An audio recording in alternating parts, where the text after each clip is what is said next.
is that? Yee! We getting it, boy. What's good?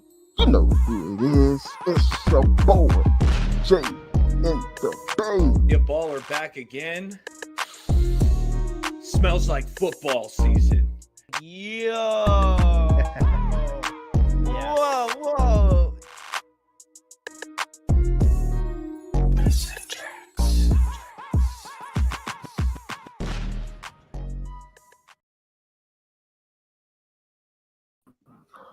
Faithful Niner Empire.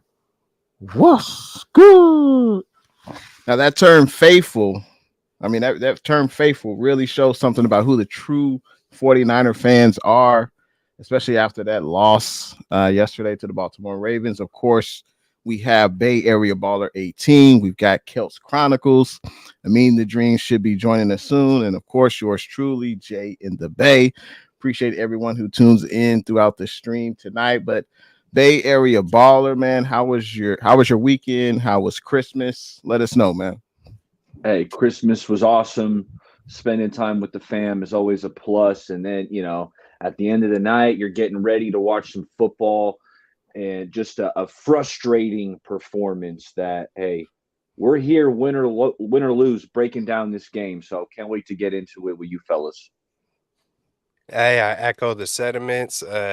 Christmas is always good. For me at least, even when I got even in my days when I had the bare minimum. But my kids, they got all that they could want. And, the loss sucks. But I did throw a wrinkle into Christmas. Typically tradition, we go to grandma's house. They open up presents. The next morning, we open up our presents. But I flipped the script on it because I'm always looking for ways to improve. And I was like, babe, we're going to go home and open our presents after grandma's. Like, we're going to just try it because everybody's awake. Everybody's in a good mood, yada, yada. It wound up being phenomenal. My wife had her kind of doubts about it, but we tried it and it was cool. It worked out great, to be honest. So I made it even better. Hey, man, I will end on 100% for all of us. I had a great time hanging out with fam, opening gifts. Always great to hang out with the fam and just spend quality time. Unfortunately, the Niners losing kind of messed up Christmas night, but at least Christmas Day was cool. So I'd love to hear everyone in the chat. How was your Christmas Day, Christmas weekend? Hopefully you were able to take some time off from work, spend time with your family. That's what it's all about. And I'm looking forward to the chat's contributions in the show. Of course, we will be having comments up throughout the show, but we got to talk about it, fellas. If you would have told me that the Niners would throw 3 interceptions in the first half and only be down by 4 points, I would probably say you're lying. I wouldn't believe you. But that was the middle portion, obviously, of the game. I would love to hear you guys' general thoughts about the game. Let's start off with Kelts Chronicles, man. What were you thinking going into the game? If you want to add anything to that effect, or just watching the game, man, what was your general thoughts about the game and how it played out? Hey, going back to talking last week, I had, I felt confident. I felt confident that we could win this game, and I thought, the Rams would be our toughest opponent left. And, I couldn't help but to think about Jay in the Bay watching the game, just like, sometimes you need adversity. But there were a lot of things in this game, when it was like I had a bittersweet moment. The instant I seen Jason Verrett come in, I was kind of like, oh, this is hella cool, but there's something something don't feel right about it. And after the game, I come back and it just made me feel like the 49ers were kind of chasing stories instead of chasing a win. It just that's just the way it felt to me with the passing of Purdy, with the MVP thing. Hey, there might be zero truth to that, but it felt like the 49ers were more worried on the story than the opponent. And, Fred Warner, talked about it not too long ago, how they got ahead of themselves. That's why, they needed to be humbled and all that kind of stuff. But it just felt like, and then I had flashbacks of Joe Mixon of the Bengals when he hit Dre Greenlaw, because Mm. I'm just watching the game and I'm thinking like, hey man, this team ain't scared. And I already knew that coming in. I know this is a physical team, but this team is more physical than us for this particular Sunday. Maybe the game plan, maybe, the heat of the moment, whatever it was, because I'm not saying the 49ers are soft or the 49ers aren't the dogs who we thought they were, but it just felt like it was reminiscent to the Browns when the Browns matched up with us. When they match up physicality wise, you could see it get a little more tense. And the game plan with Kyle Shanahan, I thought it was vanilla.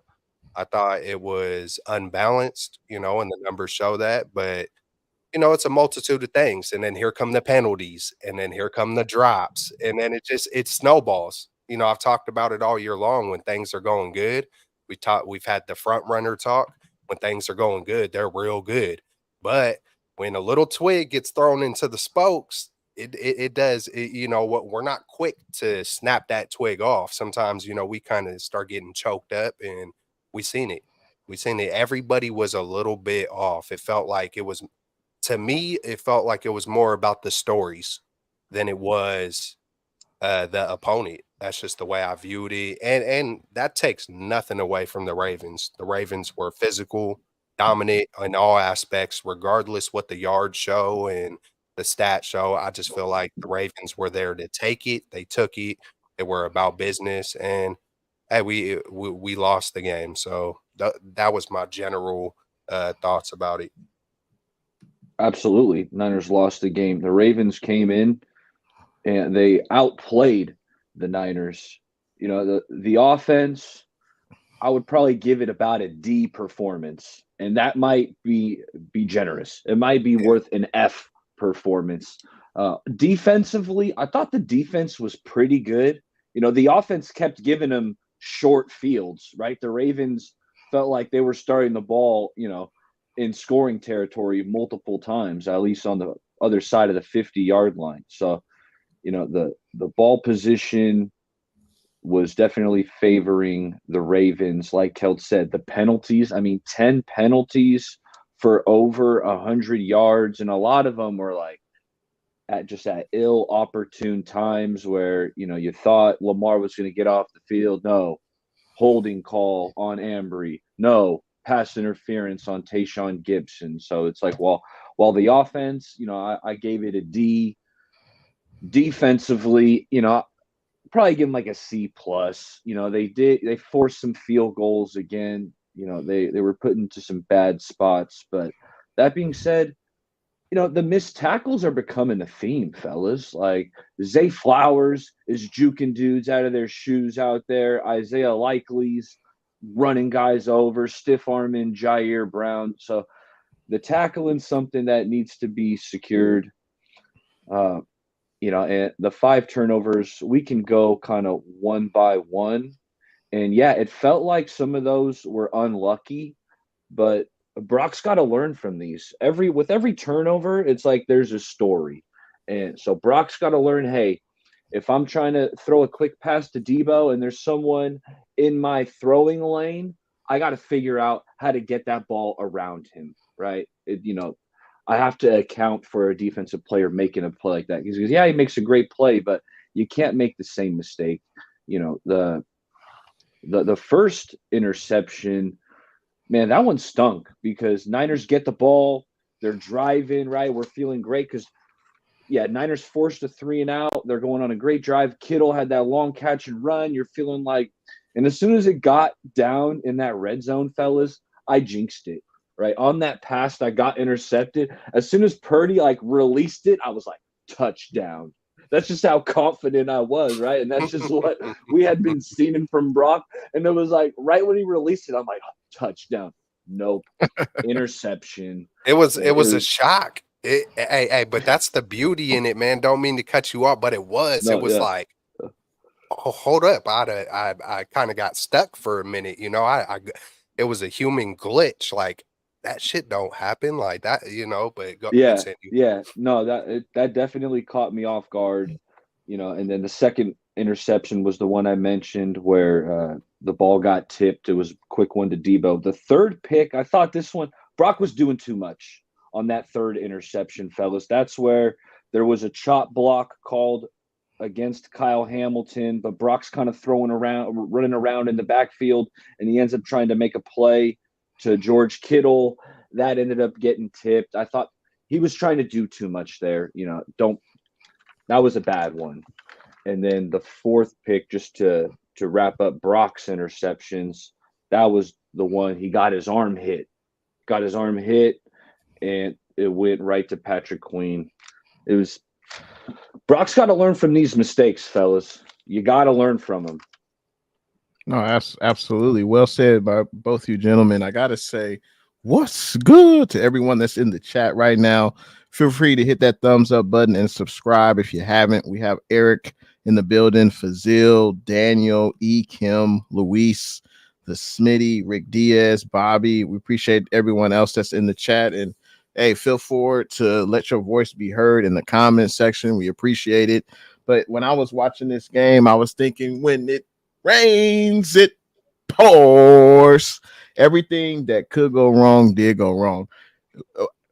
In the second half, when we're down by 4, we get the ball. I'm like, oh, we good.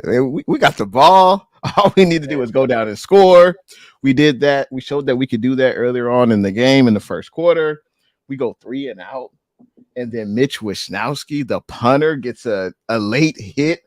When was the last time you saw a punter get a late hit on a punt? I don't know if I've ever seen that before. So that spoke to me and said that this game is not going the way that we wanted to. And the Ravens were just better, yesterday. That's what I chalk it up to. I didn't think the Ravens were that buttoned up either, fellas. I mean, in the first half, Lamar Jackson was wild. He was throwing all over the place. I really thought the defense played good enough. Obviously, there were missed tackles, but I thought they were the only reason we were in the game in the first half. To only be down by 4 points, we did, only allow 1 touchdown in the first half versus Baltimore. I think Tucker had at least 3 field goals in the first half, I believe. So I thought that was good from the 49ers defensive standpoint. But when you keep turning the ball over, it just demoralizes the defense. They have to be out there on the field. And, credit to the Ravens. They were able to capitalize on our mistakes. And, when you do that, you're not going to be able to win those types of games. We had to play a near perfect game versus the best team in the AFC, and we didn't do it. And as you said there, Baller, that Brock has to learn from those mistakes that he made, those INTs. But CMC only getting 14 carries, like that's. I know we don't want to run him into the ground. I know we haven't really found that perfect number for CMC for his touches, but you got to get him more involved in the game. I just thought. And I think of when you pray for rain, you can't complain about the mud. When Brock is slinging that thing, he's slinging it. You're happy, but as soon as he starts throwing those picks, at least this is for me. When he starts throwing those picks, I'm like, damn, we should be running the ball. And I know you can't really have it both ways, but I just thought CMC wasn't really involved in the game plan, at least on that first drive. And I don't know. That was just disappointing. Let's see. I'm trying to think of anything else that really stood out. I just thought also what I noticed was the Ravens defense kind of bullied us up front. I thought I saw Feliciano getting pushed back a lot. I mean, when Colton McKivitz went to the left tackle spot, I mean, he made Jadeveon Clowney look like the best edge rusher in the NFL. That was tough to watch. And I just thought, hey, well, why not put another tight end beside McKivitz? Why not help him out? Why not bring him back out and do a chip block, something? Because McKivitz cannot handle Clowney one-on-one. So certain things like that. Brock's got to learn from his mistakes. Shanahan's got to learn from that as well. You got to help your tackle out. And fellas, there were some injuries in the game. Trent Williams was injured, had the groin injury. I think he's supposed to have an MRI on that today. I've yet to see any latest news about it. But that's something to monitor throughout the rest of the week. Aaron Banks looks like he re-aggravated his toe injury. He was out the game. Jalen Moore had a concussion. I mean, Baltimore just beat us up front. Ambry Thomas left with a hamstring injury. So Brock had the stinger. I don't know. Do you guys feel like that was really an injury, or did Shanahan use that as an excuse to take him out because he needed to sit and watch? What do you guys think? Do you think that was really a stinger with Brock, or what do you think? Oh yeah.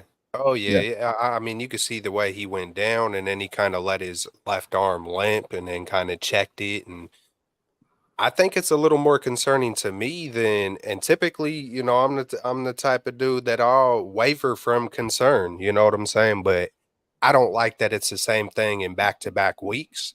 And then after listening to a doctor talk today, the main one that we see circulating through Twitter and whatnot, I've seen him on several shows. Pandaya, right? And he mentioned just hearing him talk, I formed my own opinion. But when I think about the concussion and nerves and all those kind of things, and I've had nerve things with my arms and my back, and things connect a lot more than we think, and it just sounds like it's kind of all kind of circulates together with the concussion, with the two stingers. That's what I took away. I could be overreacting. Typically, I'm a lot more optimistic, but to me, that is concerning.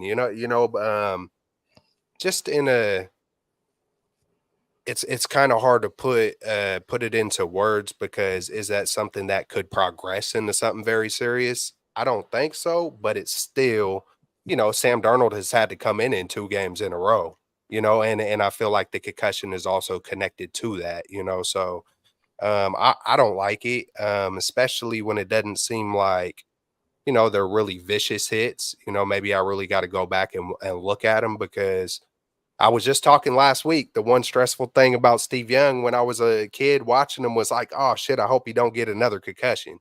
At almost every game, it was because, Steve had heart, Steve had grit, and sometimes that was a flaw, to where sometimes he would take maybe unnecessary punishment. And we'll see. We'll see. The other ones, I'm not too concerned. Trent, it seems like, he always goes through a couple of games a year where, he's getting older, man. He's a big dude. So, but Banks, hopefully that's not serious. I don't know the extent to the Banks injury. And my God, I mean, Jalen Moore, I'm looking at the ticker right now. That's a lot of offensive, Right. guys. And we don't, that's one of our, areas that isn't the strongest. You know what I'm saying? So, Mhm. we'll see. We'll see. Hopefully it's all good, and hopefully it's all minor, and they can all bounce back. Yeah, these injuries are no bueno. End of Trent the with the year. groin. You're hoping he's going to recover here quick, because without him, man, like Jay said, Colton McKivitz, he did not look good at left tackle. Aaron Banks, that toe, like he hasn't been feeling right for a few weeks now. Now he re-injured it. Like that's not good. Okay, Jalen Moore, he's a backup. Still concussion isn't good. But Ambry Thomas, I don't know when the injury occurred to the hamstring, Mhm. but and we could talk about this more later when we get to a next segment. But he sucked. Ambry Thomas was awful yesterday. So I don't know if he was trying to play through it for a little bit, but I thought he was giving up easy catches. He was getting flagged. Ambry was awful, but uh, Big Trent and Banks, there is some concern there with Brock. Like, yeah, Kelts is right. Same shoulder.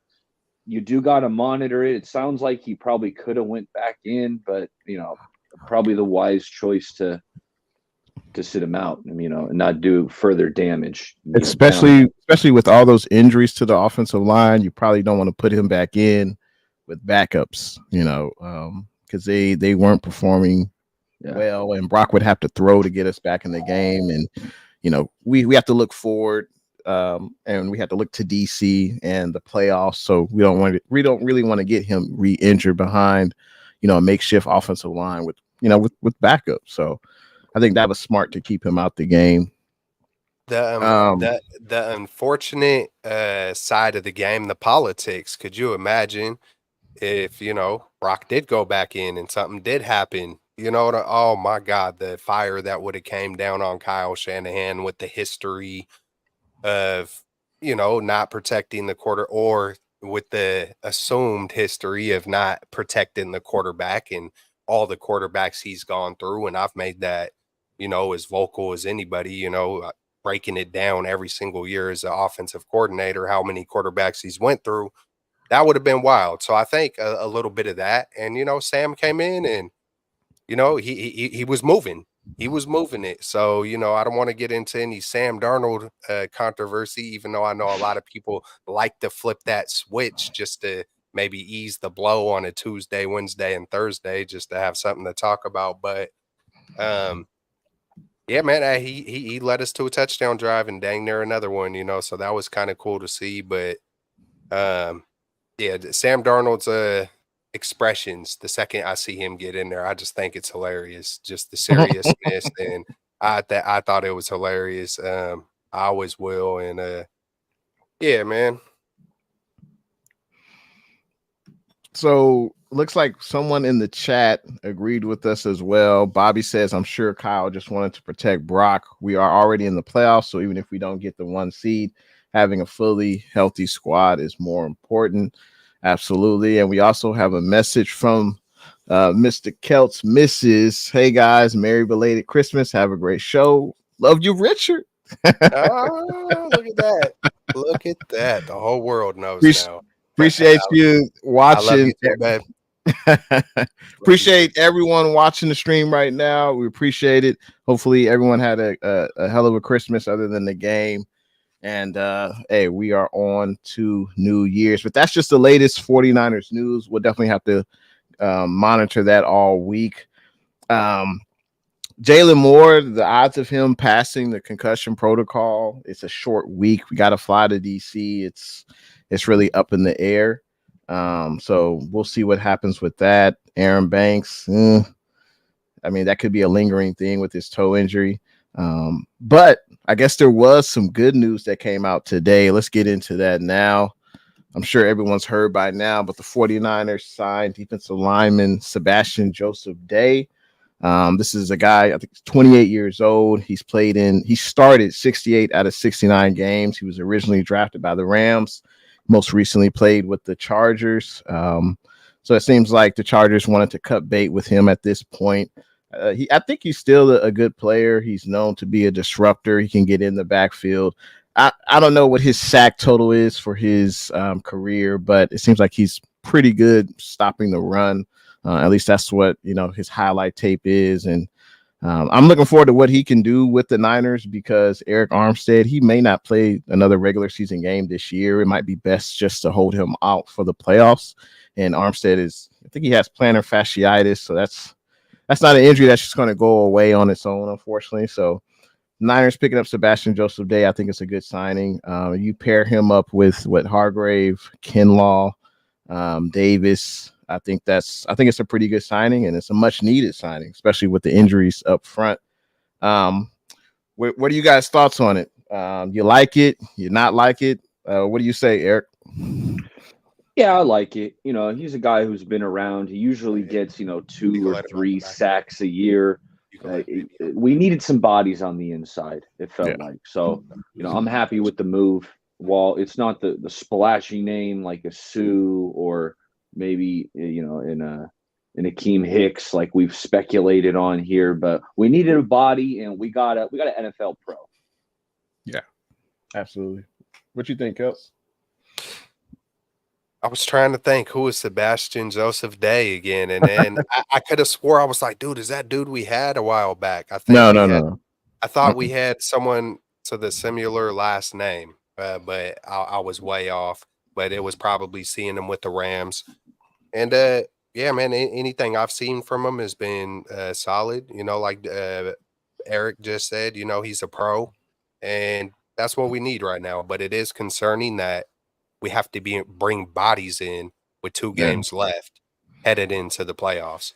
These are the things we've kind of been avoiding all year. And, it's tough. Hey, everybody is hurt. Everybody is maybe not injured, but everybody's hurting some kind of a way. But hopefully, luck is involved, man. I hate using the word luck when it comes to sports, but it is involved. That is a part of the equation, and hopefully, we can stay lucky with the injuries, and hopefully, Joseph Day contributes in whatever way we need him to. And we got one of the best D line coaches, so hopefully he fits right in, and we'll be able to utilize him. And he ain't just there. I'll just say that. So. Yeah.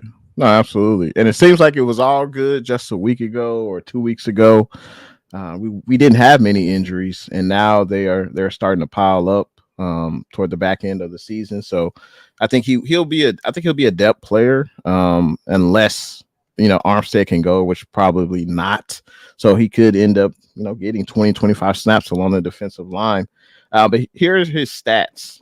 Sebastian Joseph Day. He had 25 pressures, 3 sacks, 7 hits, 15 hurries, 31 tackles, 19 tackles are solo, 12 are assisted. So, I mean, he's a productive player. Seems to get after it. He's active. So that's what you want at that defensive tackle spot. So I'm excited to see what he can bring. I'm sure he would love to have another Super Bowl ring to add, to his finger, to another finger. So hope the best for him, and looking to see what he can do. I would love to know what the chat feels about this signing. Let me know in the comments. We have Awesomeness Sports in the building. What's good? Fazil says he loves the signing. Sejin has a question for us. He says, if you could pick the last 4 teams, I guess, to be in the AFC and NFC championship game, who would it be going forward? Who wants to tackle that first? I'm going to go with who I think the 4 best teams are. Okay. In the NFL and NFC. I'm going Niners, and I'm going Eagles. I kind of want to see that rematch. I want to stick it to them again. So give me that in the NFC. AFC, I got to go with the Ravens from what we just saw. Ravens. And then, I'm pulling for the Dolphins to get in there. Mike McDaniel, while I know sometimes they struggle with some of the premium teams in the league, I still think the defense is getting better under Vic Fangio, and you got Tyreek. I know Waddle, twisted an ankle, but they're explosive on offense. So give me Dolphins, Ravens in the AFC.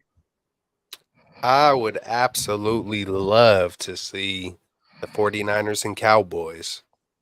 Just because it's just history, and even more than that, just I could still see when Debo said, it's going to be a lot worse, or Micah Parsons said, cry now or laugh now, cry later. Debo was like, hey, I don't know what we're supposed to trust. It's going to be worse next time.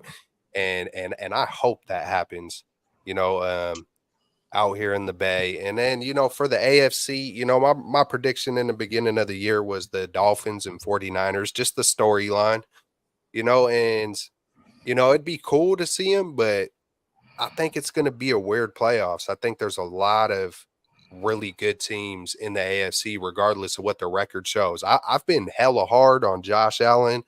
I've been hella hard on the Bills. I've compared them to the Chargers from back in the days with Antonio Gates and LaDainian Tomlinson. Like, they're always really, really good, but it's like, when the playoffs come, kind of like Dallas, it's just going to flame out like that. And with the way that Kansas City is looking, I feel like this could be that one year where the Bills could sneak it in there. And I've been kind of wondering how come Diggs isn't being used so much. And I wouldn't doubt it if Diggs catches fire in the playoffs with Allen and they have a deep run. And so I'm going to say the Bills and Ravens, man. I think it's going to be a sleeper team in the AFC that's going to meet. And I feel like anybody could kind of beat anybody once they get in. Even if it's a Flacco and the Browns or whoever, but it's going to be exciting over there. I think more in the NFC, it feels a lot more solidified. It feels like it's going to be Niners, Dallas Eagles, however you want to split it at the end. And you can mix in the lines, but Flacco ain't doing it, Kelch. no Flacco. Flacco ain't doing it. No, Hell no. He ain't making the Flacco, AFC championship. He ain't making the AFC championship. Hey, them Browns are tough, man. It's reminiscent to what we did last year, lightweight. If you really look at where they're at and all that, I mean, it's kind of their defense is legit. The defense is legit. Yeah. They can run the rock. I'm not buying into Flacco playoff stock. I'm not. I feel it. Hey, but even more, it's kind of trippy, not just the quarterbacks, but then shit, their running backs too. Like, Chubb goes down, Watson, it's that hey, hey, they've done a good job for what they got for sure. But yeah, I hope Flacco don't either, man. I hope he don't. Or hey, but then that would be kind of cool too to get some redemption. Stefanski, he could be getting some head coach of the year votes at the end of the season He for the should. job he's done. Yeah, he's done a pretty bang up job. Another guy who should get some consideration is Dan Campbell. I mean, he was a player on the Detroit Lions when they went 0-16, and now he's the head coach that they hadn't won the NFC North in the last 29 years. Like that's crazy. I'm sure he didn't even think that would be even possible. 0-16 as a player, you work your way up through the coaching ranks, and then you're on the squad that gets the NFC North Championship. Hasn't happened in 29 years. That's an amazing story. So, he deserves some consideration. But I'm gonna go with Detroit. I think Detroit and the Niners and the NFC Championship. I know it sounds crazy, but they're riding. They're having a really good season. They have talent on both sides of the ball. Jared Goff has been playing pretty well. It's a great story, to go that long without winning, and now you're NFC North champions. Anything could happen. AFC, I think it's Baltimore and Miami. I want to see Miami in the playoffs. A lot of talent on that team. Also, lightweight rooting for Mike McDaniels. I'm sure some people watching Hard Knocks is interesting to watch the behind the scenes of him and his quirkiness and, going on with the Miami Dolphins. So that's exciting to watch. But yeah, those are my AFC, NFC championship teams. Anyone else in the chat, feel free to leave who you think the top 4 teams will be in January. Let's see. We have David McNiner in the building. What's good? Appreciate you tuning in to the stream tonight. We have the Sith Lord Master. He says 49ers for life, man. We're about to prove the world wrong. I like the sound of that. So we talked a little bit about the Niners signing today. We talked about the general thoughts. We got to talk about the offense. There's probably not going to be a lot of likes in this segment. Typically the Niners win by a few touchdowns, and there's a lot to like. But there's going to be a lot to dislike, I'm sure, in this segment. So if you're watching right now, feel free to let us know what you did not like in yesterday's game on the offensive side of the ball against the Baltimore Ravens. Let's start off with Bay Area Baller. What's a few things or one thing you did not like when the Niners were under center? Let us know. Yeah, I'll start off with the good. I thought George Kittle looked awesome. He was making plays, especially in that first half. George Kittle really got going. He ended up going 7 for 126. And then McCaffrey, I feel like, is the other bright spot. And as you guys spoke to earlier, McCaffrey needed more touches. I don't know why the game plan coming in was so pass heavy. It was McCaffrey was running it. He was ripping off some chunk plays. He was running it efficiently. Like, running the rock is safer than throwing it. It just is. Less turnovers happen when you're running it. So when you're efficiently running the ball, it makes sense to keep pounding it. But that wasn't what happened. So I guess that one of my dislikes has to be Kyle Shanahan's game plan. And why was it so pass heavy when, we know they got a formidable pass rush, whereas our offensive line isn't the best at pass blocking. So offensively, the standouts, George Kittle, Christian McCaffrey, and I mean the turnovers, fellas. Add that to the dislikes. Obviously, it's hard to win a game when you turn the ball over 5 times. You gotta clean up the turnovers. The first one, I don't think he saw Kyle Hamilton. He was trying to get Debo in the back of that end zone, and it's like one of the replays showed that like Roquan was directly in the path of Kyle Hamilton. So I'm pretty sure like it was kind of blind to Purdy. That's not an excuse because you can't throw picks down in the red zone, especially when you're driving, things are clicking. I thought the Niners were going to put up 7 there, but regardless, you got to clean up the turnovers. Don't make the same mistakes. Okay. I can give you, everyone makes a mistake, but you got to learn from it. Brock, you got to find a way to get that ball around that DB. You can't throw it just right above him and let him tip it up.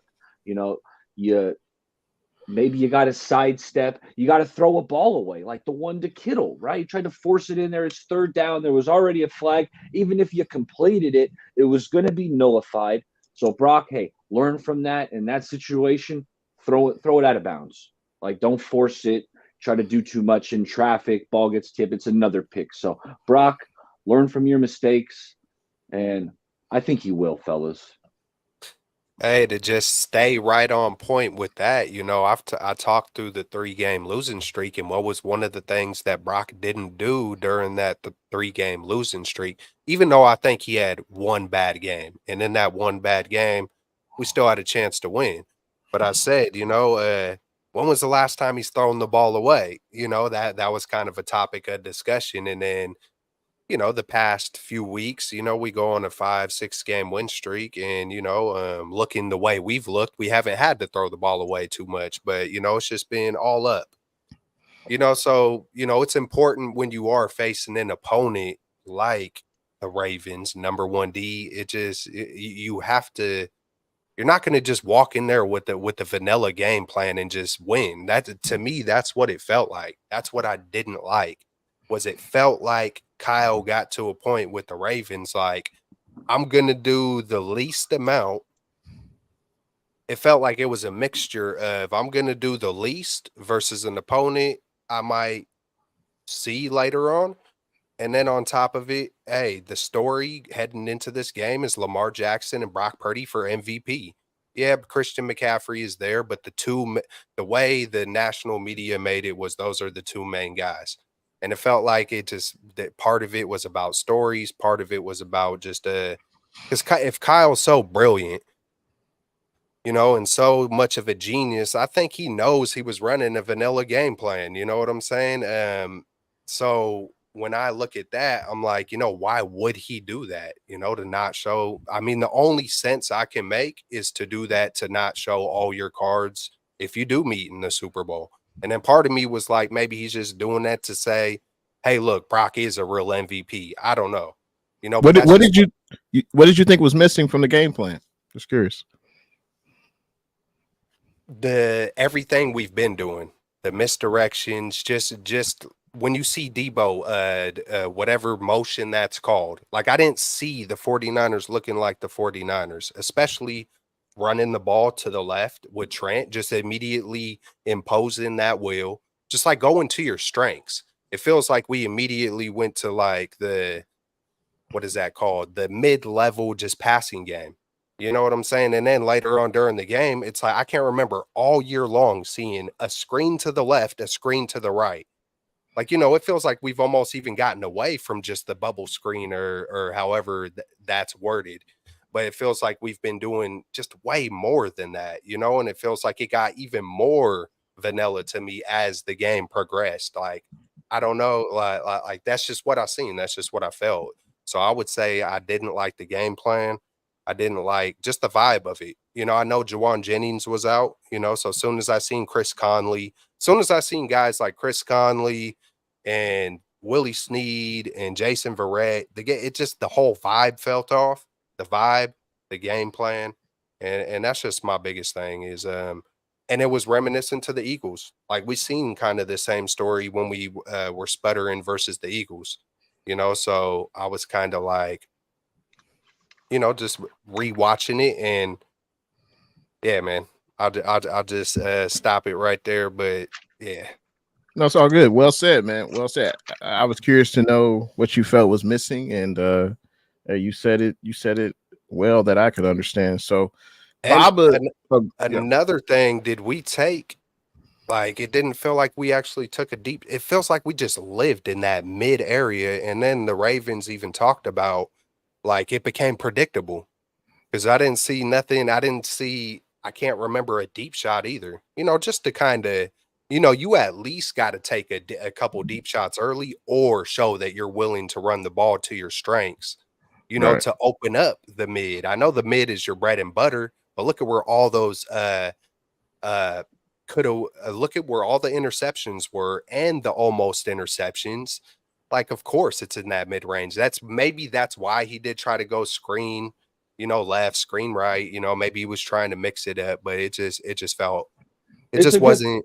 That's a great Go ahead. point though, Kelts, because the box was tightly contested, right? The Ravens Yeah, knew that's where we wanted to go. But some of the throws outside actually found success. Like I remember BA, winning on an out route, or like Debo. Now these back shoulders are becoming a thing.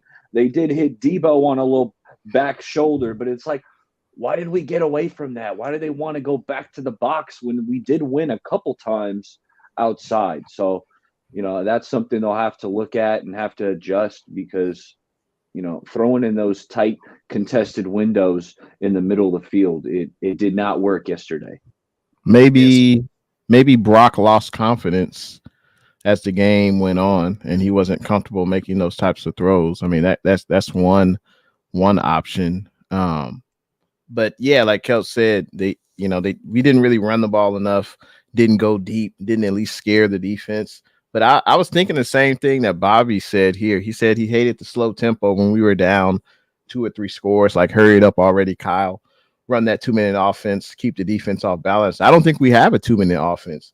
I didn't see any hurry up. There was no when the offensive players were on the field, there was just no I don't know that you got to play like your hair is caught on urgency. fire. Yeah, No urgency, exactly. Yeah. There was no urgency. It was like we were up in the game, like we're down in the game. Like, you guys, why are you guys still in the huddle? You guys should be running no huddle offense, but I guess we don't have that offense. But I guess that's part of the reason why Kyle Shanahan has that terrible record when he's down. I don't know if it's after halftime or whatever, but when we're down, he has a terrible record, and that's the knock, unfortunately, on Purdy. Oh, he hasn't wheeled the Niners back when the other team is up a touchdown or 2 touchdowns. We haven't really seen that from Brock yet. That's the knock on him through what, I don't know, 16, 20 games, whatever it is. But as far as other dislikes, that's something that came to my mind. The slow tempo, that was frustrating to watch. Just the lack of CMC getting involved early in on the offense. But as Eric said, Kittle, amazing game. He could have easily maybe went for 150, 200 receiving yards. I think he leads the league as far as tight ends and receiving yards. So he's having a hell of a year. So kudos to Kittle. But the offensive line, I mean, when Trent goes out, it seems like everything else just was terrible. Couldn't give Brock enough time. Brock was not confident at all. I think in the game, I think that kind of showed. When I initially saw the first 2 picks, or I should say, the one that was batted at the line, I think Eric said it best. You have to find a way to get the ball around the defender, but I also thought the defender just made a heady play. Like we praise guys for jumping up at the line of scrimmage when they know they can't get to the quarterback, and that's exactly what that corner did from Baltimore. I think it was 21. I just thought it was a great play, and it was a fluke play. Honestly, I thought it was just a fluke play. We see thousands of times guys bat the ball goes to the ground. This time it went up in the air, and Baltimore defender made a great play on the ball. Fred batted a ball up, but it's like, why can't it land in our guys' hands? I agree, man. I completely agree. The other one, I think it was a pass intended for Kittle, and it looked like a good pass. It looked like the defender just got his hand right in between Kittle's and hit the ball, went in the air, and there goes another interception. So I thought he did too much on that one, Jay. Because even if Kittle caught it, he was going to be short of the first down marker with his momentum like coming away from the first down. And there was already the chipping call. Like, there were already multiple flags laying down in the backfield. Like, it was Purdy did for Brock to make that throw. It would seem like he didn't know that penalty was thrown, or he didn't know that it would be on us. Because you see other quarterbacks, when there's a penalty, they're going deep. They're going deep with the ball to try to make a big play. But go ahead, Kels. I do feel like it was a good throw. Like, it's like sometimes that's one thing about Purdy, especially on the national stage. Hey, Lamar's out here doing his thing, making things happen. So it's just hard. I feel like, Kittle being who Kittle is and yoking up and all that, like, you gotta take that 50-50 ball. I do understand the point of doing too much baller, and then at the same time, I'm like, "Hey, it was a 50." I know it's a short range That's a good point. 50-50, I but see your side of it hey, too. I see your if Kittle hey, yoke somehow up, Kittle, take muscles that up and shit. Hey, makes the that ball's in the play, air. my Take mouth's the shut. ball. I Hey, ain't saying nothing. and then Brock just he was talking about who he likes to catch the ball best, and he's talking about, hey, I like Debo. Kittle, he likes to use his chest. He likes to use his body. Kind of joking around about it, but it's. I mean, you could point the finger any which way, like ET, but um, at the end of the day, man, because I could talk about each interception and be like, dude, maybe only one or two. Hey, even the very first one, it was a perfect throw. It was a horrible He threw it decision. too late. He threw Yeah, it late. if that Yeah, dude wasn't there, it would have went straight to Debo. It's right. one of the rare times Purdy didn't see it. And how many times do we say that from Purdy this year?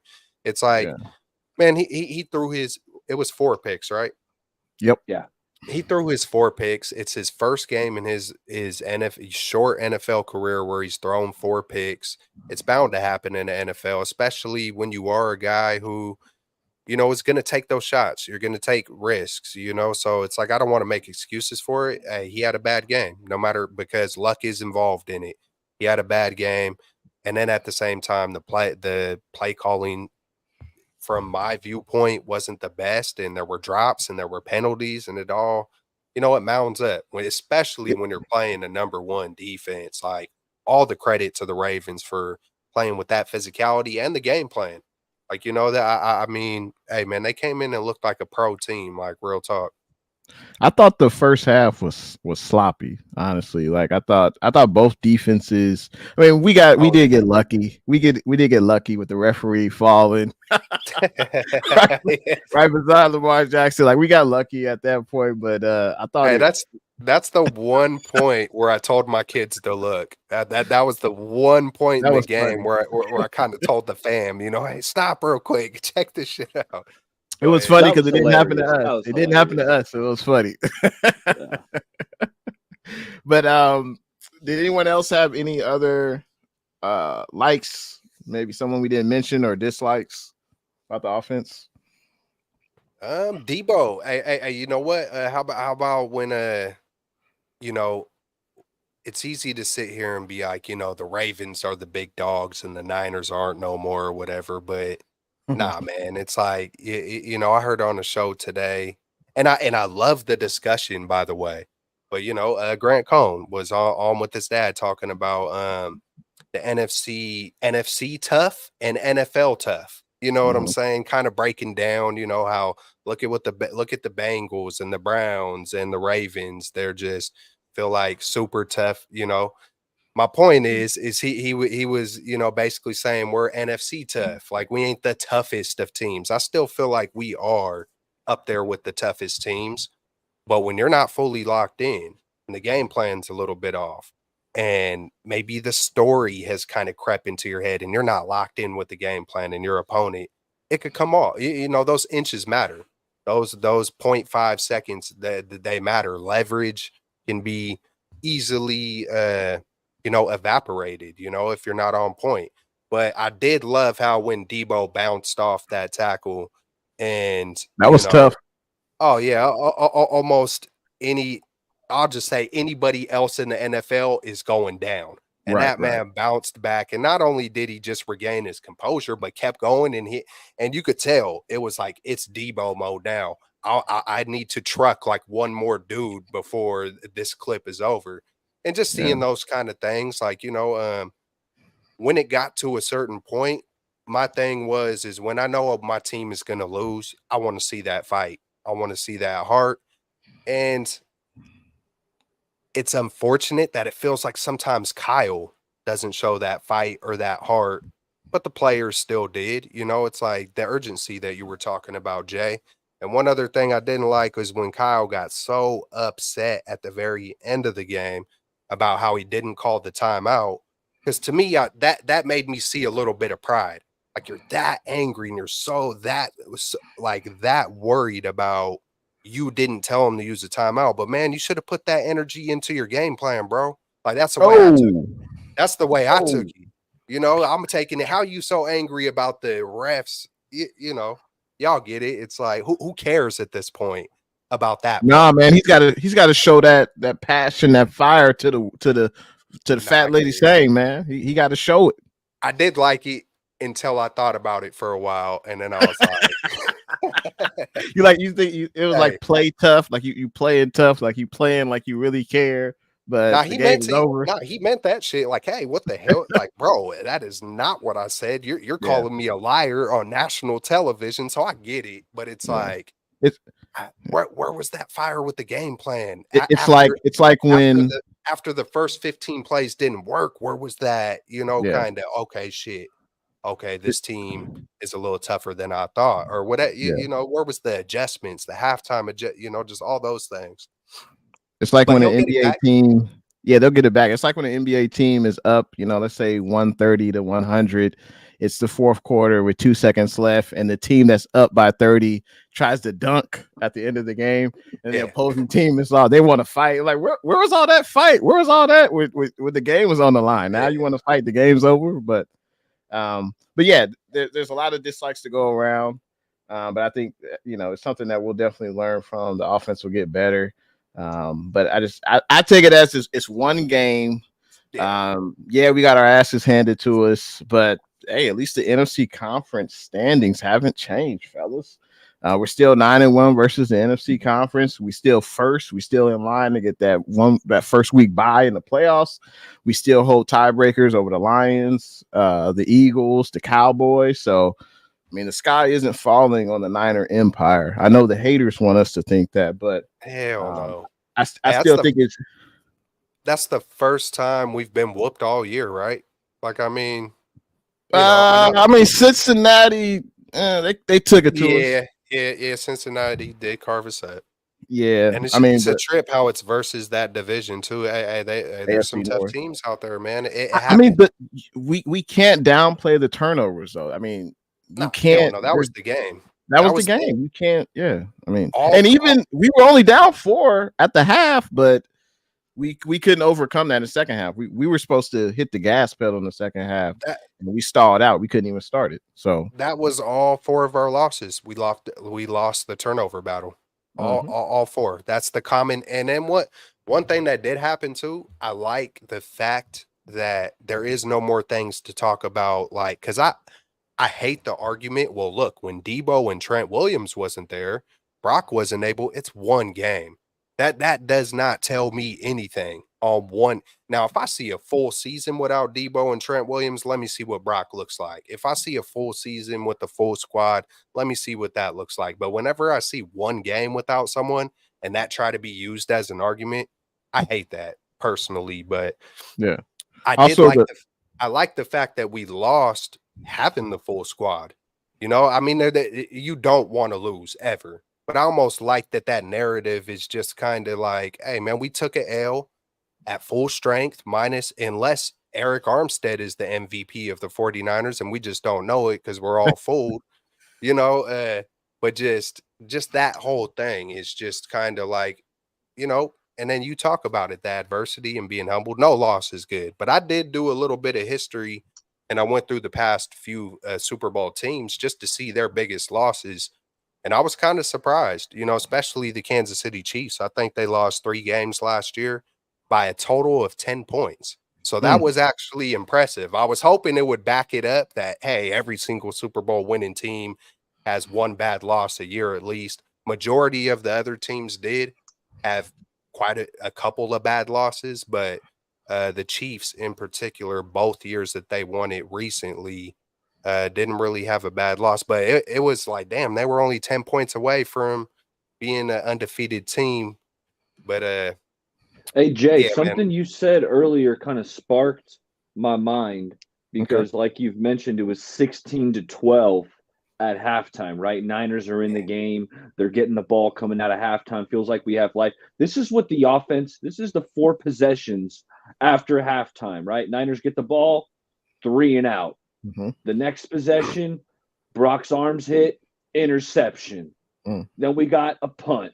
Then we went for it on 4th down, stopped. Like Right. it's just it ain't gonna fly. Yeah, it wasn't our night. Kudos to Baltimore's defense. I mean, they played a hell of a game. And you got to give credit to the other squad. Hey, they get paid too. But let's talk about this 49ers defense. I thought they played good in the first half. I thought the only reason we were only down by 4 was because they were able to make multiple stops, not allow touchdowns, and force the Ravens to kick field goals. So, I thought the first half they played well, and then the second half not so much.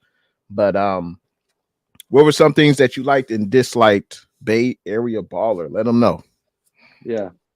I liked how we forced the Ravens to kick some field goals. Like anytime you're holding up in the red zone, that's clutch. What's up, Amin? What's Yeah. good? What's What's good, But man? really, what I found to be frustrating, fellas, like I gave the defense like a C plus if I were to grade them, something like that, C plus. But something I found frustrating was how often Lamar Jackson was still able to escape.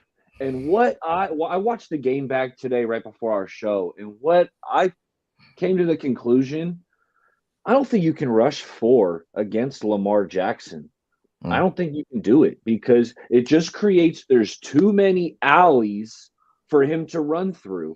And even at times, like they got Bosa and Randy Gregory or Chase Young, they got him kind of setting the edge, like not fully going after him because they don't want to. So then it's like there's times Lamar's just sitting pretty in the pocket and he's got so much time to survey the field. And by that time, someone's holding somebody it was I think you got to make an adjustment defending Lamar. Like you got to send 5. I felt like when we sent 5 or we blitzed a little bit, they made it a little tougher on Lamar. But when they just rushed 4, I thought he had too much time or he was able to escape. He was running. So I found that to be frustrating. And, some more bad before I kick it to one of you guys to dish out some more bad because I think there's Ambry Thomas, I thought he was awful. He was playing super soft coverage again, where he's giving up little slants to Odell or Rashad Bateman's getting open. And then there was just a crucial play. It was 2nd and 15, and you kind of got the Ravens in a spot where you want them. It's 2nd and 15. Stop them there. One more stop, they're punting. But Ambry committed a holding call where now they got a first down. Next thing you know, they're driving. It was Ambry Thomas. I thought he was awful. I thought they benched him, but it turns out it was a hammy. Whether it's Verrett, who he didn't look good on the touchdown he gave up in the red zone. Like I thought he looked slow. Thought he looked old and he looked slow. Rashad Bateman made like a secondary reaction move. Jason Verrett couldn't react. He kind of slipped, and next thing you know, it's an easy touchdown catch. Give me Luter. Give me Sam Womack. I want to see what those kids can do. Come on, man. Come on, baller. The guy just came back, man. He been out for a while, man. You got to cut JV some slack, man. You're like, nah, that's not happening. He's got to show me something. Man. I mean, Achilles, ACL. Like the only thing I've seen from you lately, JV, is Nelson Aguilar getting separation, catching a tutty. Oh, yeah. No, you're right about that. Hey, Amin, let me go to you real quick. Just maybe not. You got to rise to the moment, man. You got to be ready, baby. So, Kel, that was epic. That was epic. That was epic. He dipped in. He dipped in and dipped out. Grand opening, grand closing. Woo. All right, man. Hey, see, that's how you make an entrance. He didn't even have to speak and got us all laughing, man. That's when you know. That's when you know you are the star. But hopefully you come back. I mean, man, it was just likes and dislikes. It feels like this whole game went hand in hand. It just feels like how much can the defense hold when you're just turning the ball over? It just disrupted the whole rhythm of the whole game with the turnovers, I feel like, and it's just frustrating. Like I said in the very beginning, where when I seen JV come on the field, it was bittersweet. It was like, I don't like this, and this is hella cool at the same time. But I don't want hella cool at the end of a football year, but you can't always get what you want. So it was bittersweet just in every angle. It's like the big dogs in Dre Greenlaw, Fred Warner. The Ravens wasn't phased by none of that. The Ravens was not phased by no flexing or no hard hits, and vice versa. I think the Ravens weren't phased by it, but then I think it surprised the Niners. I think it kind of surprised the Niners when, Dre Greenlaw normally slams someone or something. You could kind of feel that momentum. I feel like the Ravens kind of just were hopping up and shrugging it off like, hey, we're here, big dog. Hey, we're the big dogs today. That's just the whole vibe of it. And grades, it's just hard to grade it, man. Just with all those turnovers, because hey, they were holding field goals like y'all said numerous times, 16-12. I'm sitting there thinking, okay, man, who's gonna answer? How is the momentum gonna shift? Who's gonna answer the call? Is someone gonna step up? Could this be that game we've been waiting from Brock? Or, just all those things. So just specifically looking at the game, it's hard to remember the defense, to be honest, y'all. It's like I was watching Lamar Jackson, kind of just feeling like he controlled the game. It feels like I think a few weeks back I talked about the 40 Brock Purdy and Jalen Hurts. I think I said whoever makes the least amount of mistakes. And it feels like I should have been talking about this game. And that's just what it came down to. Lamar was controlling the game when he was on his side, and Brock, was giving the ball up regardless of how it happened. And I don't remember too much of Mooney Ward, Jair Brown getting stiff armed to the ground. I was kind of like, damn, that ain't a good look. And he missed the sack too. Jair, he had a nice and pass he missed rush. the sack. And I thought he was going to resurrect it. I thought he was going to resurrect it on the blitz. And I thought that was to get his confidence up. Like, hey, I know you just got stiff arm, young fella. Hey, go do what you're good at. And, it's a tough assignment for a rookie versus Lamar Jackson. There's a reason why Lamar Jackson is in the MVP discussion with his little touchdowns. It's not all based on touchdowns. And that was kind of part of my argument for Brock Purdy. Yeah, he doesn't have 40 or 50 touchdowns, but he's playing the quarterback position at an elite level. Lamar Jackson, he's a quarterback, and kind of to be able to control the game with his escapability and kind of dictate the game. You know what I'm saying? You can feel how the game was being dictated through Lamar Jackson. And then, of course, our mistakes. Too bad it wasn't a shootout, but I also want to say this, that just because the Ravens were better on that Sunday, just like I was talking with the Eagles and the Niners a while back. Yeah, we mollywopped them, but I could see it going 5-5 if they played 10 times. You feel me? It's not like, that these guys are just like far and away better than us. I feel like if we sharpened up on discipline and game plan, it could have been completely different. I like how you said that, Kelts, because if you go on Twitter, the Jackals are out, and Purdy's not it. We need to ride with Sam Darnold. Purdy needs to take a seat. It's one game. People are saying that. Yeah, Bruh. yeah. Bruh. You'd be surprised, but yeah, people are saying, "I told you." But those are the people that say, "I told you, Purdy wasn't it." So they're already just waiting for a game like this. They're just waiting. That's so lame. That's so lame. It is lame. But Kelts mentioned it. The defense was forgettable in the second half. No one made a play.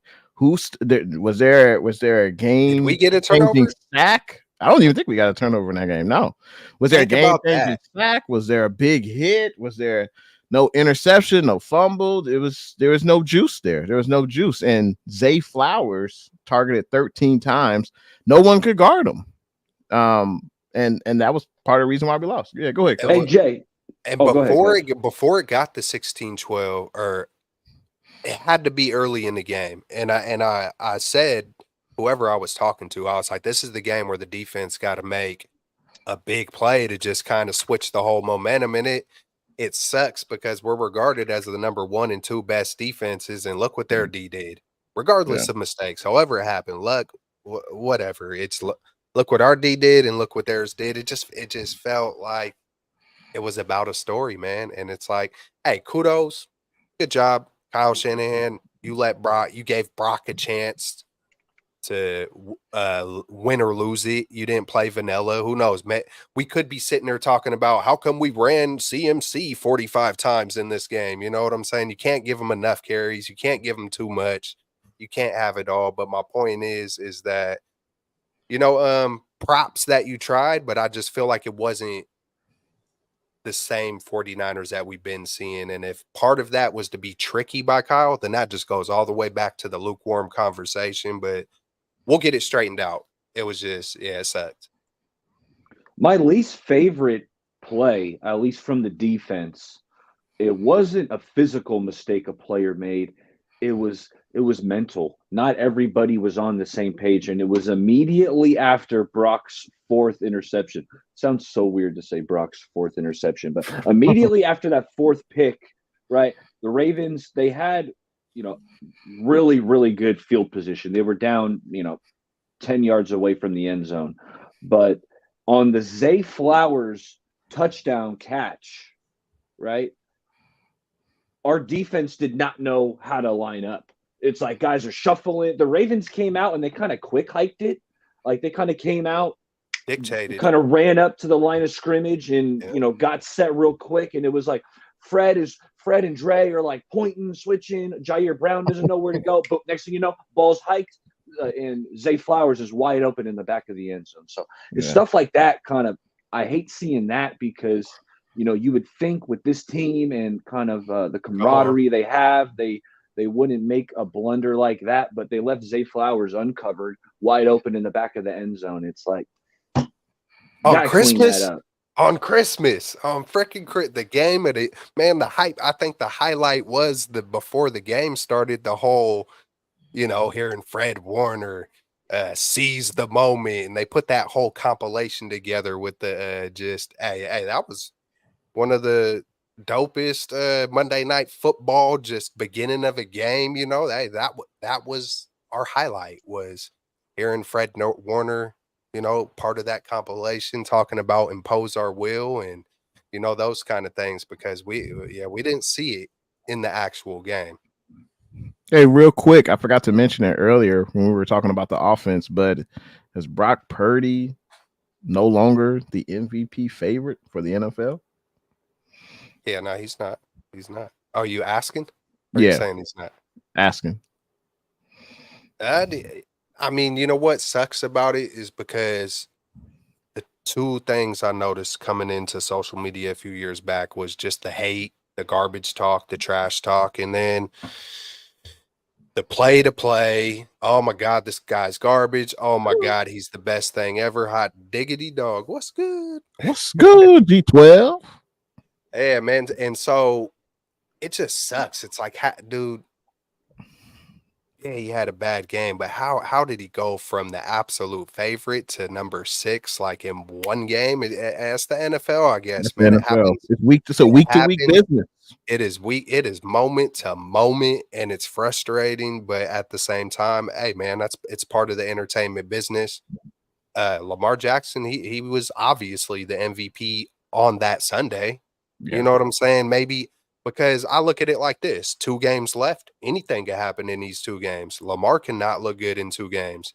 Dak can all of a sudden go rip off 5 touchdowns and no picks and re-enter it, or Purdy, or whoever's up there. Tua could go run it. It's still, to me, whoever is in the top, 6, because there's no clear favorite. There just isn't, even with Lamar, because you gotta factor in Lamar's numbers. You just do. You got to factor all the numbers, all the eye tests when it's at the very end. So I think it's up for grabs for anybody, the last 6 guys.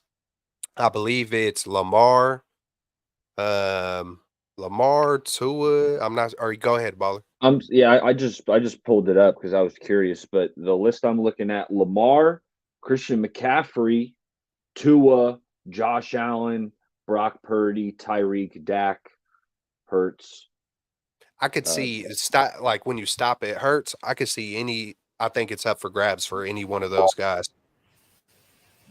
I mean, the dream is back in the building. Can y'all hear me this time? We Yeah, can we hear can you. hear you. Yes, sir.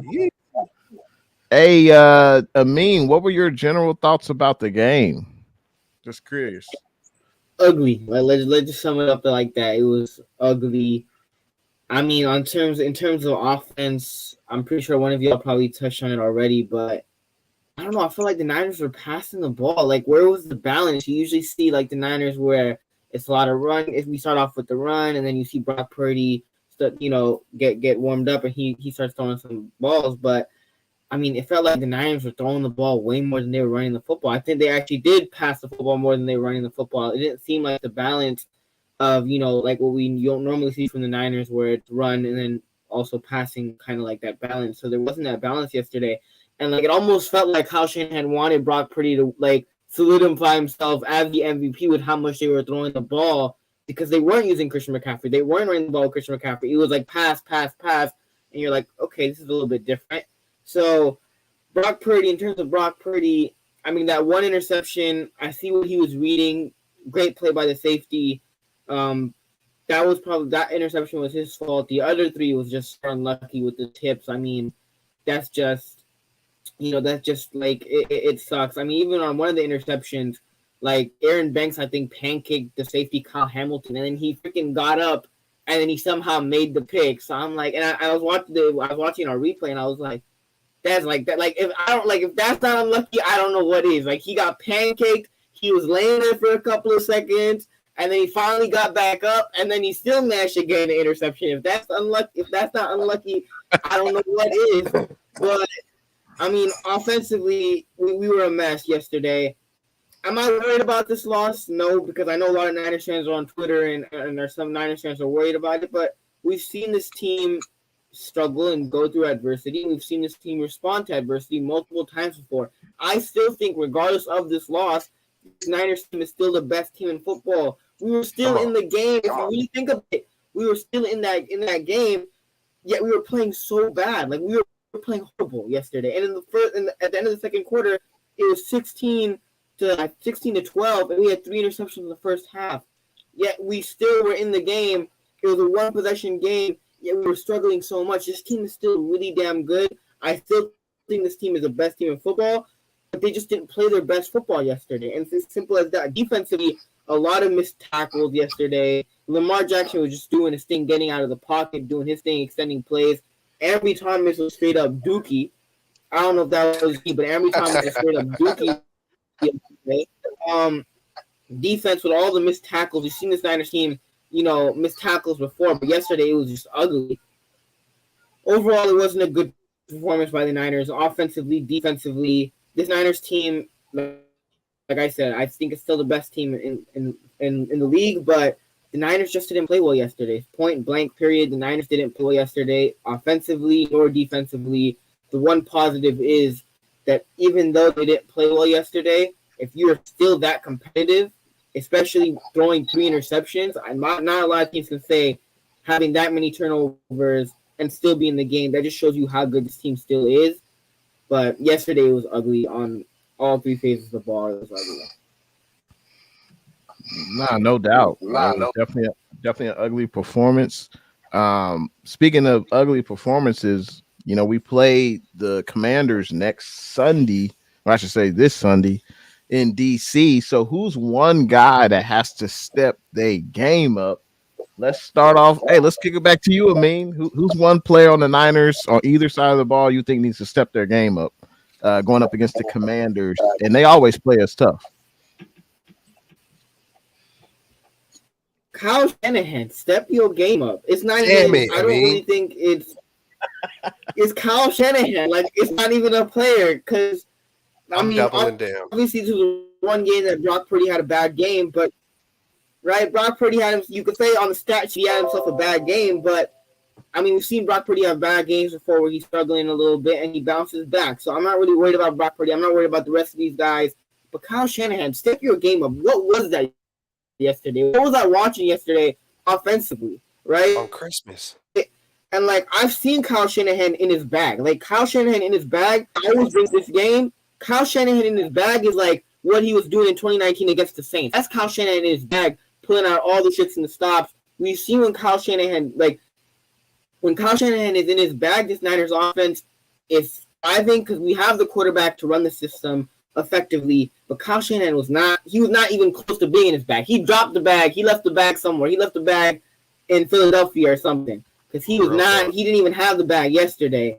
But Kyle Shanahan, step your game up. I'm not worried about Purdy. I'm not worried about Chris McCaffrey. I'm not worried about this defense. I think all those things will bounce back this week. But Kyle Shanahan, you are the play caller of this team. And yesterday, what you did on offense, with how much you were throwing the football, you have Christian McCaffrey. You gave up picks to get this guy. Where was he yesterday? Like, where was Christian McCaffrey? Christian McCaffrey worked at the end of the second half. He got a touchdown.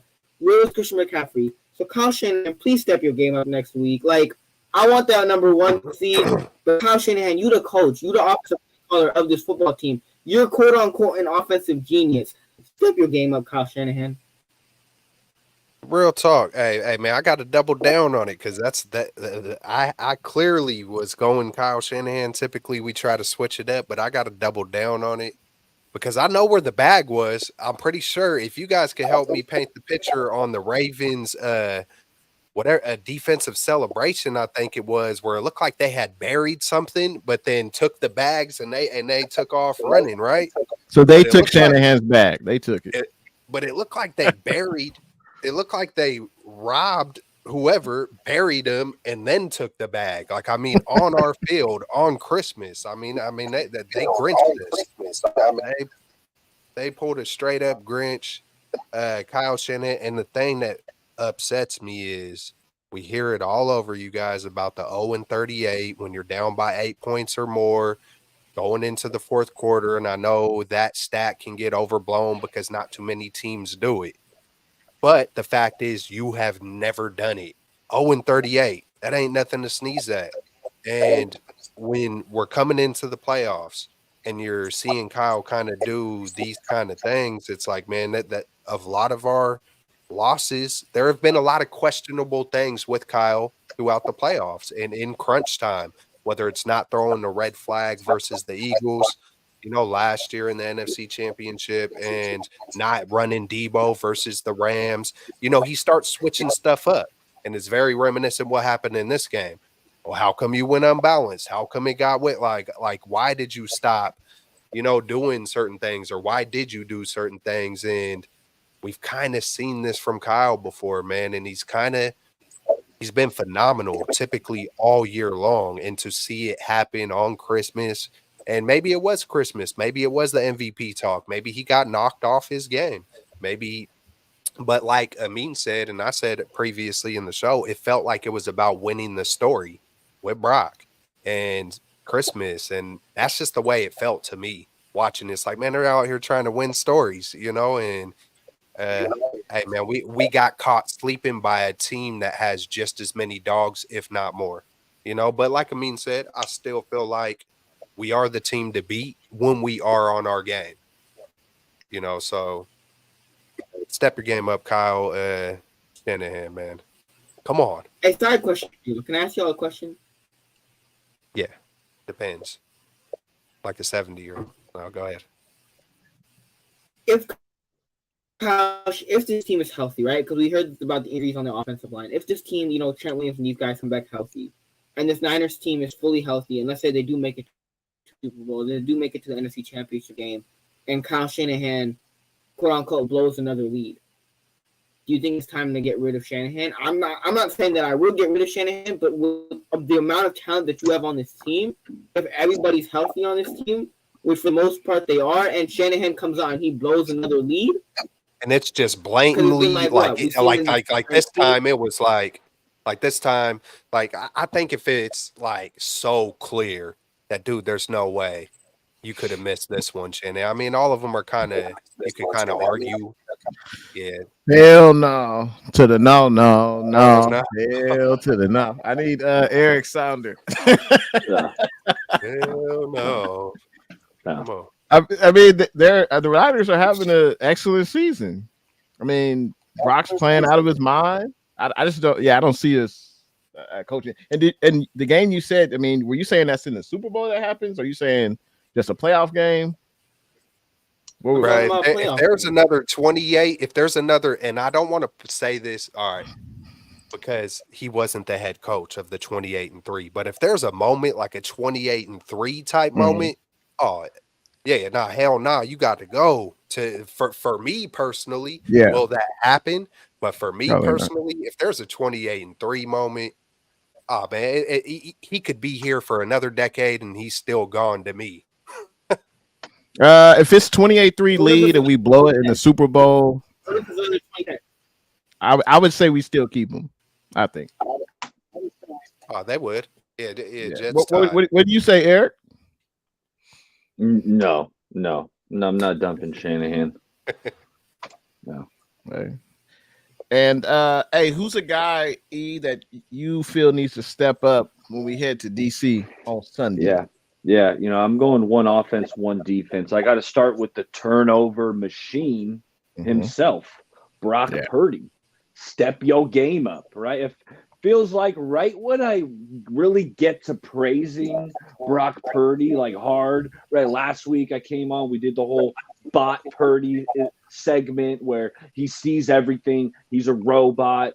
Well, whenever I start talking up Purdy a little too much, I get humbled. So Brock Purdy, I'm going to need you to step your game up. Like, I'm not excusing these turnovers. Like, sounded like maybe Amin was saying, oh, maybe they're bad luck, they're fluky. No, figure out how to get the ball around the dude. One of them, he needed to bite it. He shouldn't have forced it to Kittle.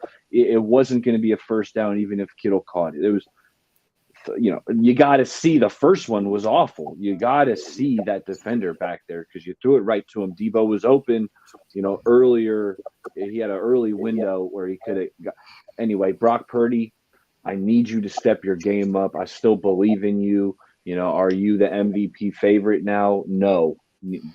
I'd probably say he has an outside chance at it. Like, he's probably going to need, back-to-back games here, with multiple touchdowns and taking care of the ball. Maybe he has a shot. But Brock Purdy, step your game up, and I think he will. But the other one I'm going with, I've already been beaten up on him, but Ambry Thomas, step your game up. I thought, the defense played pretty well yesterday, like we've already discussed, but I thought he was weak. I thought the coverage was too soft. He's giving up loads of separation. Then he's getting flagged at inopportune times. So, Ambry, I need you to step your game up, dog. Or it's going to be Sam Womack here pretty soon, Ambry. You want Womack to take your spot?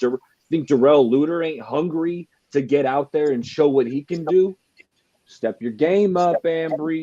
If Ambry is really hurt with that hammy, I would cut him some slack, or at least I would say I don't think he's at risk as losing his job.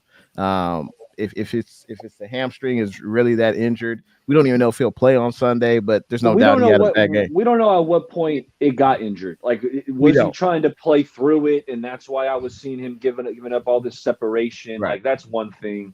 But I'm thinking maybe when he was healthy, while I saw him out there, and then he got taken out after that. Either way. Yeah, I would say on the defensive side of the ball, step your game up, man. It's got to be the brother who wasn't in camp, this year. It's got to be the brother who's in underwear commercials. I don't know how I saw that on IG. I don't know what the hell was going on with that, but it's got to be Nick Bosa, man. I mean, come on, you're the highest paid player on the squad. You got to be an impact player. I didn't see you out there. I don't know about you guys. I didn't see 97 out there, so. You got to make a play, whether it's, a bat the ball at the line of scrimmage. Hey, maybe it goes in the air. We get lucky. We get a pick. But you got to make a play. You got to make your presence felt. I just didn't. And maybe that's difficult to do against a guy like Lamar Jackson, who is super mobile. I get it. But you got to make a play. Someone on that defensive line, someone, Greenlaw, Warner, y'all got to make a play. Y'all got to make a play to kind of change the momentum in that second half because it was non-existent. As Kelts was saying earlier, it wasn't memorable. Nothing happened in the second half. So I say Nick Bosa. Hey, make your presence felt in DC. Hey, and maybe Chase Young. He's returning to DC where they just threw him to the trash. Hey, man, Chase Young should have a huge game on Sunday versus his former team that took him. I think it was a top 3 overall pick, I believe, by the Commanders. But yeah, I want to see Chase Young and Nick Bosa. It's a twofer. Both of those guys need to step their game up. I think Chase Young will be super motivated to go back to DC and prove to them that, hey, y'all should have kept me. Y'all should have signed me long term. But I'm on a better squad now. But that's what I'm expecting from those two guys on Sunday. On the offensive side of the ball, I mean, I got to double down. It's got to be Brock. The one play, I still feel like it's a fluke. When a guy jumps up at the line of scrimmage and hits the ball and it goes in the air, that's rare. Like, you usually don't see that. Or at least, usually you don't see the other team come down with the ball. Usually it just goes to the ground. Everyone's looking, where is it? Where's the ball? And it goes to the ground. That one I could give him a break on, but the other 3, which is crazy to say, he's got to be better. He's got to learn from it. He can't make those same mistakes. But also Shanahan, if your guy is struggling, hand the ball off to CMC, another MVP candidate. Shanahan, what are you doing? Sometimes. As Celts and a meme. Yeah, I know that. Is that a great picture with just trying to screw? I'm trying to screw turn the screws, man, in the helmet. Tighten it up. Tighten it up. That's funny. But yeah. Shanahan's got to give the ball to his playmakers, especially CMC, especially when this is what now, okay, if this was number 10 was here, as soon as he threw that first pick, he would have handed the ball off the rest of the game. We know it. If number 10 was here, if he throw that one pick, it's Mostert all day. It's CMC. Like, come on, man. Like, I know you got love for your boy. You trust Brock Purdy, but at some point, sometimes you ain't got it. We didn't have this seeing that again. We might start seeing that again. Yeah. Kyle might learn from it too. Next time Brock turns it over early, he might start handing the ball off. Yep. CMC get in here. Jordan Mason, hey, let's get you some run because we're not gonna lose this game because you don't have your fastball tonight, Purdy. So, hey, step your game up, Chase Young, Bosa. Step your game up, Purdy. That's who I got for my step your game. Hey, anyone else in the chat, feel free to chime in on this for a player that you feel needs to step their game up. We appreciate everyone that was here tonight. Make sure you hit that thumbs up button. Let's see. We got the Commanders this Sunday, 10 a.m. start Pacific Standard Time, so it's an early kick. The Commanders are not in playoff contention. I know they're 4-11, but they're still playing. I think Ron Rivera is probably a lame duck coach at this point, but they're still playing hard. I think what is he, top 3 in passing yards in the NFL, I believe. So Howe can still throw it. Feel free, give me your score prediction and give me like one key to victory against the Commanders on Sunday. Let's start off with Celts Chronicles. What you got? Turnovers 49-0. Even short and sweet. They're about to take the full vengeance out on the Commanders for it. No, but I mean, realistically, man, hey, it's a road game. I hate to say, like, man, we need this adversity, and hopefully it woke them back up to fundamentals, even just respecting your opponent or making sure you're studying through the week, whatever it is. I hate those things but hey, man, we need to get back to the basics. We need to work to our strengths, no matter who the opponent is, no matter who it is or how it is. Run the ball to the left. Establish something early and often, regain that identity, just get in rhythm, and but really turnovers in the trenches is always the same keys, and they're the same keys because that's what it takes to win football games. Just minimize the mistakes, tighten it up, Kyle, and get back to 49er football, man.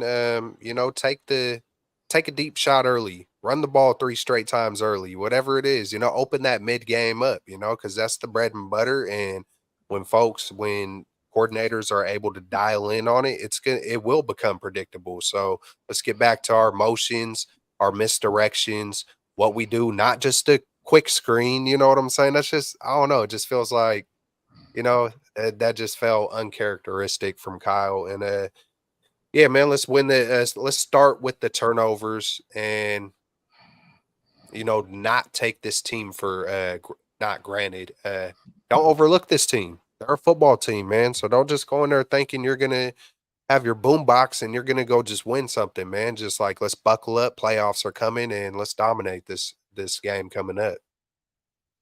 No doubt. The Niners are barely hanging on to this home field advantage in the bye. We've talked about how crucial it is that they close out the season as the number 1 seed. But with this loss, hey, they're still in position, but they got to win these next 2 games. So it starts against the Commanders. I mean, this Commanders defense is not very good, fellas. Like, you can run it on them, you can pass it on them. So I'm expecting the offense to have some success. Defensively, let's try to clean up the missed tackles because it's becoming a theme. Like, Zay Flowers was making guys look silly. Likely he was running through folks. Like, let's tighten up on the missed tackles. And, on the offensive side of the ball, I don't know who's starting for the Commanders. I don't think they've really even put it out there yet, whether it's going to be Sam Howell or Jacoby Brissett. But they do have, they got some weapons on offense you got to respect. Terry McLaurin, Jahan Dotson, who was it, a Diami Brown. Like, they got some guys where they got some pass catchers that can make some plays. So be disciplined. Let's tackle well. Let's stop their run. I know they got some running backs dinged up, but whoever it is, let's shut down the run. But you got to be locked in, man, because these last 2 games, huge implications. So don't just come out and think you're going to show up. You're just going to show up and get a win. Like, come out, focus, because it didn't look like all their focus was there yesterday. Hey, E mentioned that this Commanders team aren't very good in stopping the run, which is very true. I think they allow 122 yards per game. So I could clearly see CMC having a pretty good game against this Commanders team.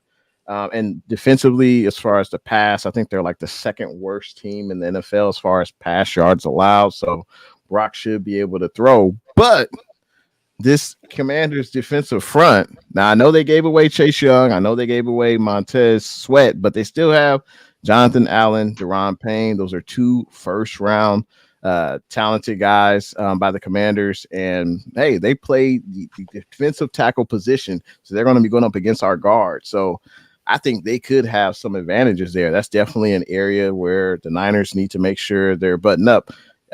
We mentioned Aaron Banks may not play. Jalen Morris got the concussion.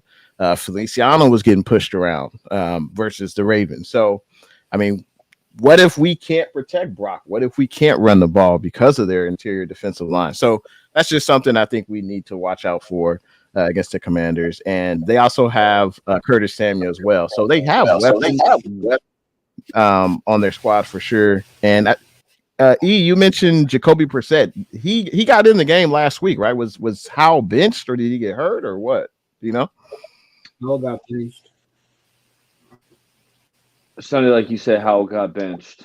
Yeah. Oh, Howell got benched. Oh, okay. Okay. All right. So, and then they haven't made a decision whether it be Brissett or Howell. So that'll be something to look forward to. But I think the Niners get back to the win column by running the ball with CMC, limiting their mistakes, and forcing some turnovers. Can we get some turnovers on the defensive side of the ball? Can we force Brissett, who's been a career backup, can we force him into some bad throws and capitalize on it?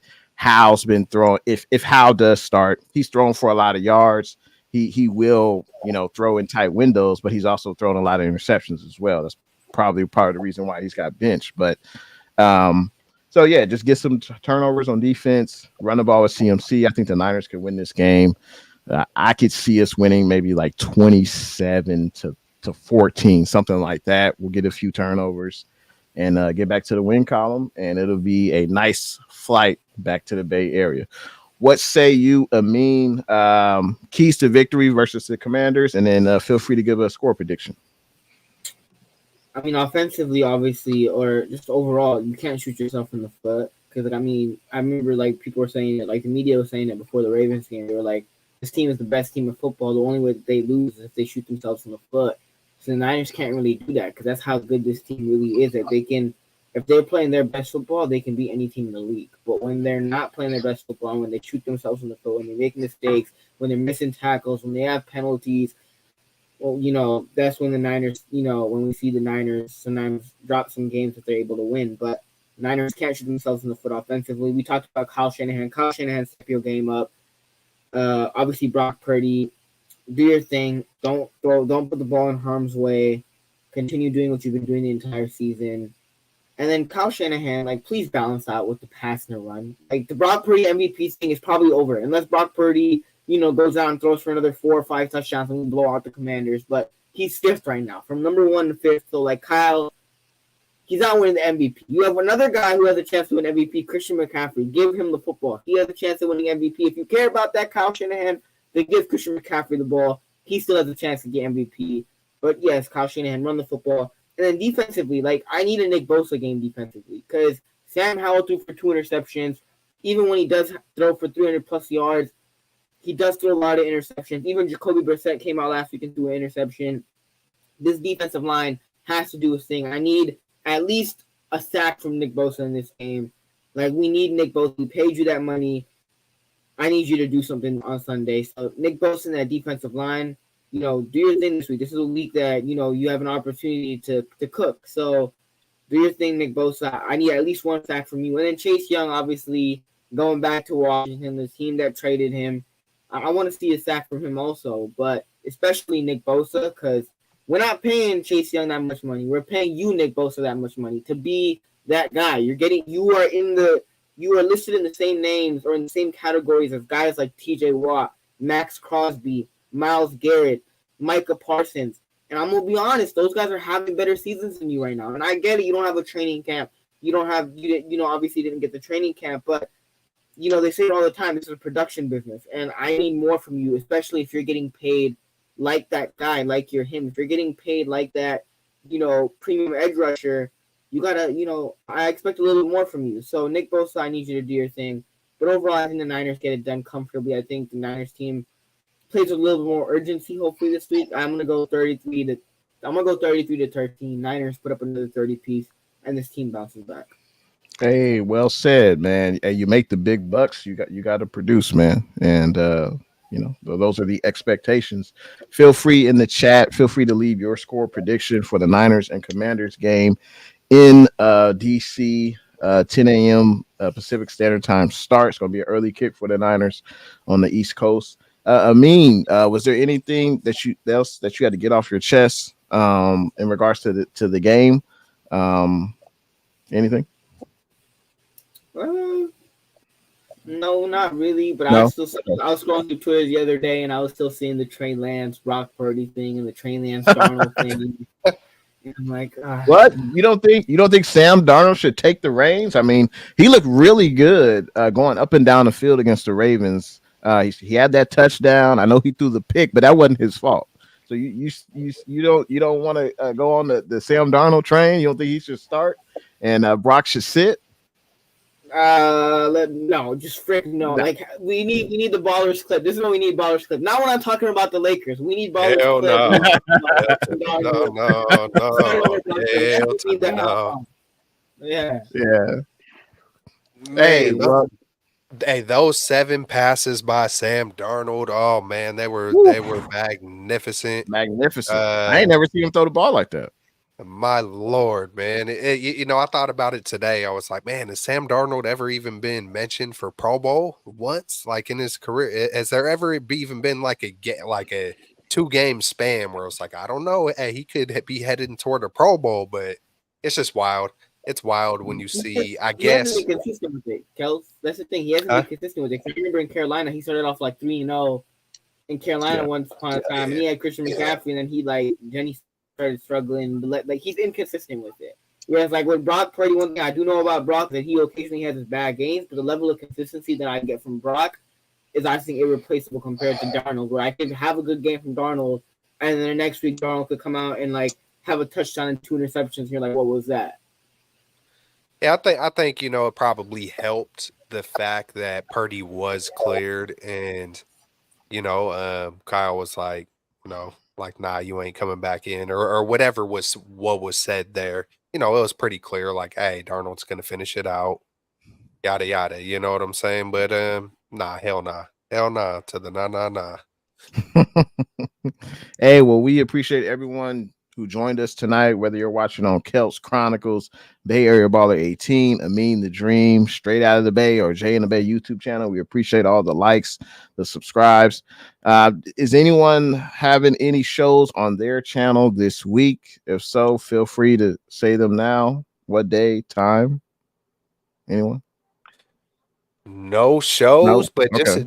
just to close it out, I Mhm. do want to say, hey, no loss is good.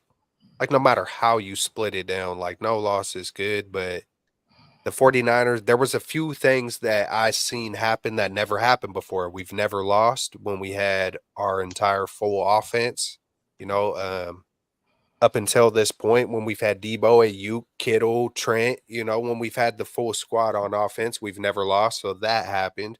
Typically, I don't think we've ever lost with that same squad on prime time as well. Whenever it's a big game versus a big opponent in prime time, so there were a lot of firsts.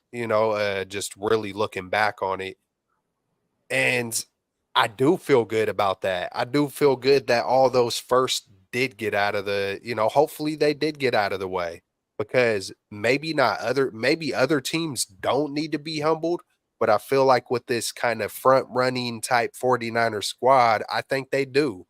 I think they do need to uh, you know, um, get that bitter taste back, because there was a moment during the 6 game win streak where I was like, there was a little more moment where things did lightweight get boring, and maybe they get a little bored.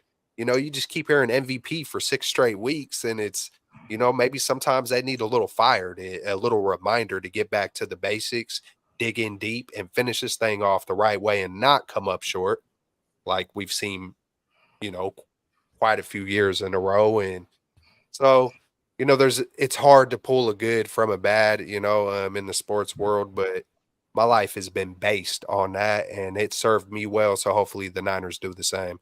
We love everybody. Peace out. Tap into all of us. We appreciate all the support. Like always, it's always a good time hopping on with y'all. Real talk. And hey, faithful, rise up. Yee. Yay. Hey, what say you, E? What are your Hey, closing? hey, the Niners got to close this thing out. A couple wins, lock up that 1 seed. And as far as any shows coming up this week, I will be live right after the Commanders Niners game. So make sure you tap into that for the post game. And then I've been wanting to do a call in show. So maybe I'll sneak one in late night this week. That's why you got to subscribe, hit that notification bell. But love talking ball with you guys. And hey, we'll be back here. It's a rare Tuesday, but I'm glad we can make it happen. It was a little chaotic, after Christmas, right? Presents everywhere. I got to put together all these toys, and, we're driving back. So couldn't make it happen yesterday, but I was glad we were able to link up, talk ball here. But we'll be back next Monday. Absolutely. Always a pleasure to link up with you three gentlemen, straight out of the Bay. Looking forward to next Monday night. Should be a victory Monday night. But yeah, hey, Merry Christmas to everyone. Happy Kwanzaa, happy holidays, whatever you celebrate. Stay safe out there. And hey, wait, next Monday? No, that would be the New 31st. New So Year's. it will be the New Year. Next Monday, I believe. Next Monday is the first. Oh yeah, you're So right, Kelps. Hey, so the next time I'll be seeing you fellas will be in 2024. So I'm oh, looking forward to that. Hey, but in the words of a great philosopher, uh-oh. bang, bang, Niner gang.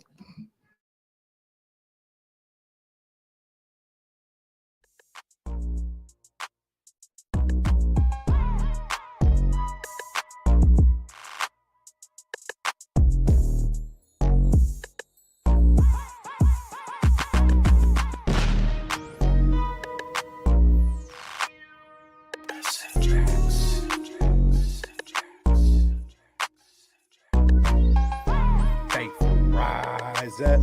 Yee! We getting it, boy. What's good? You know who it is. It's your boy, Jay in the Bay. Your baller back again. Smells like football season. Yo! Whoa, whoa!